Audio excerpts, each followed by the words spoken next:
নবদ্বীপ মায়াপুরে কি 5 star hotel হয়? নবদ্বীপ নবদ্বীপ 5 স্টার হোটেল আছে নবদ্বীপে? আমার তো ভাই আইডিয়া নেই। শুনলাম নবদ্বীপে 5 স্টার একজন হোটেল খুব আছে। জ্ঞান দিচ্ছে নবদ্বীপে 5 স্টার হোটেলে রয়েছে, স্কচ খাচ্ছে, সেটা কি ঠিক নাকি কি বলছে? ও ডিজে অরুণের 5 নম্বর অবৈধ ছেলে, অবৈধ ছেলে? অবৈধ ছেলে, আচ্ছা। যার নাম হচ্ছে অভিজিৎ রয়। আচ্ছা। মোটা হাতির বাচ্চা, শোন হ্যাঁ। লাইভে তুই যেগুলো করেছিস, সামনে যদি পেতাম তোকে আমি।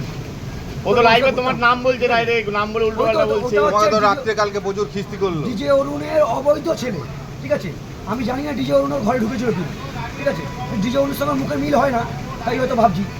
অভিজিৎ হচ্ছে ডিজে অরুণের অবৈধ ছেলে, 5 নম্বর বউ 6 নম্বর ছেলে ওইটা, বুঝলি? আর তোমার নামে এত উল্টো পাল্টা বলছে কারণ? সহ্য হয় না মানুষের জ্বরে, আমাকে দেখে ফাটছে ওর। দেখে না, দেখো ওখানে কটা ব্লগার থেকে ব্লগার দেওয়ার কথা দেখছো? মানে যত মানুষের জ্বলবে তত কাজটা চলে, তত সুবিধা চলবে। দুইজন তাও একজন আমাকে চলে এসছে, আর আগে 3 জন ছিল, এখন 2 জন পড়ে থাকে, আর পয়সা খরচা করে